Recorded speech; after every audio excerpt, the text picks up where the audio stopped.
क्या मृत्यु ही सब कुछ का अंत है, या ये किसी चीज की शुरुआत है? ये एक ऐसा सवाल है जो हजारों सालों से हम सब सोचते आए हैं। तो आज हम इसी गहरी पहेली को सुलझाने की कोशिश करेंगे और समझेंगे कि पुनर्जन्म का ये जो चक्र है, आखिर ये चलता ही क्यों है। अब देखिए, ये सवाल बहुत गहरा है, तो इसकी परतों को खोलने के लिए हम 3 अलग-अलग नजरियों का सहारा लेंगे। पहला, हम अध्यात्म की नज़र से आत्मा की यात्रा को समझेंगे।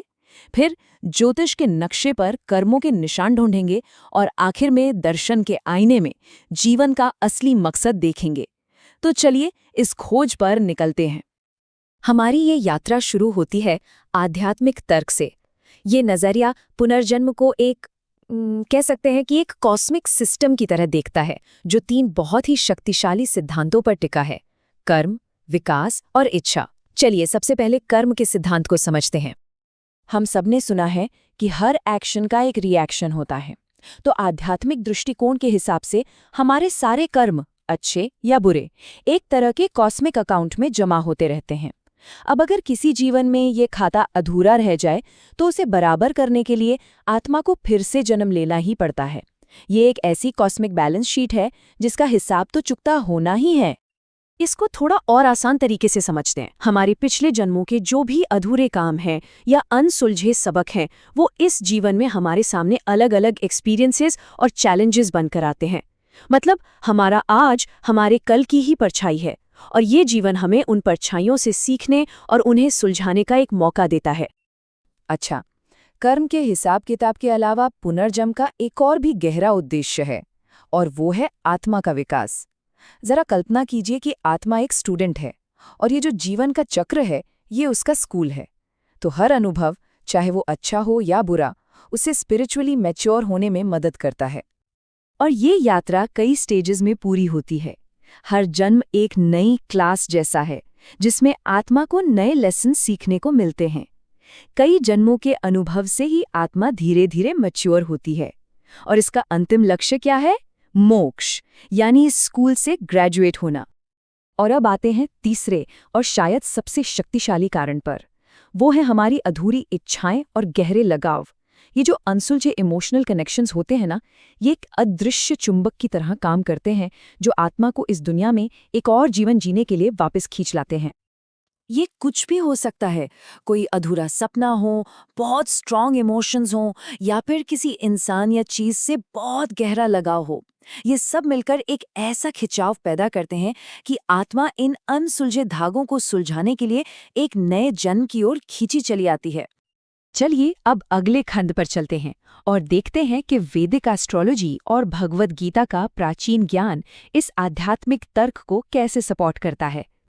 वैदिक एस्ट्रोलॉजी यानी वैदिक ज्योतिष इस कर्म के सिद्धांत को एक कदम और आगे ले जाता है। ज्योतिष यह मानता है कि जन्म के समय ग्रहों की जो स्थिति होती है, वो कोई संयोग नहीं है, बल्कि वो हमारी आत्मा के पिछले जन्मों के कर्मों का एक नक्शा है। कह सकते हैं कि जन्म कुंडली असल में आत्मा का ब्लूप्रिंट है। जैसे कुंडली में राहु केतु एक्सिस ये दिखाता है कि आत्मा पिछले जन्मों में क्या सीख चुकी है और इस जीवन में उसे क्या सीखना बाकी है। ठीक वैसे ही शनि की स्थिति उन कर्मों का संकेत देती है जिनका फल हमें इस जीवन में मिलना है। ये सब चीजें पुनर्जन्म की जरूरत की तरफ ही तो इशारा करती हैं। ज्योतिष के इस ब्रह्मांडीय नक्शे से अब हम भगवद गीता के दार्शनिक ज्ञान की ओर बढ़ते हैं। गीता हमें पुनर्जन्म का एक ऐसा नजरिया देती है जो हैरान करने वाला और बहुत सरल है, फिर भी उतना ही गहरा है। गीता का ये शक्तिशाली श्लोक इस बात पर जोर देता है कि हमारी जो गहरी इच्छाएं और इरादे होते हैं, वही हमारे अगले जीवन का ब्लूप्रिंट तैयार करते हैं। सीधे शब्दों में, जो हम चाहते हैं वही हम बनते हैं। और ये गीता का सबसे प्रसिद्ध उदाहरण है कि जिस तरह हम पुराने और फटे हुए कपड़े उतारकर नए पहन लेते हैं, ठीक उसी तरह आत्मा भी पुराने और कमजोर शरीर को छोड़कर एक नया शरीर धारण कर लेती है। मतलब आत्मा अमर है और शरीर नश्वर। तो इन सभी नजरियों को समझने के बाद सवाल ये उठता है कि इस जन्म मरण की चक्र से, इस साइकिल से मुक्ति कैसे मिलती है। तो हमने आध्यात्मिक, ज्योतिषीय और दार्शनिक तीनों दृष्टिकोण देखें। अगर इन सभी को मिला दें तो एक बात साफ होती है कि पुनर्जन्म के इस चक्र को चलाने वाली सिर्फ 3 मूल वजह हैं। तो इस पूरी बातचीत का सार क्या निकला? बस 3 शब्द, कर्म, विकास और इच्छा। कर्म का अधूरा फल, आत्मा के विकास की यात्रा और अधूरी इच्छाओं का बंधन। यही वो 3 इंजन हैं जो पुनर्जन्म के चक्र को लगातार घुमाते रहते हैं। और मोक्ष क्या है? मोक्ष कोई जगह नहीं है, ये पूर्णता की एक अवस्था है। जब ये तीनों चीजें, कर्म, विकास और इच्छा, पूरी तरह से रिजॉल्व हो जाती हैं, तब आत्मा को वापस लौटने की कोई जरूरत नहीं रहती और ये साइकिल खत्म हो जाता है। तो अंत में ये सवाल सिर्फ शास्त्रों या सितारों के लिए नहीं है, ये हम सबके लिए है। एक पल रुककर सोचिए कि हमारे कर्म, हमारा विकास और हमारी इच्छाएं, ये सब मिलकर हमें किस भविष्य की ओर ले जा रहे हैं। इस पर जरूर चिंतन कीजिएगा।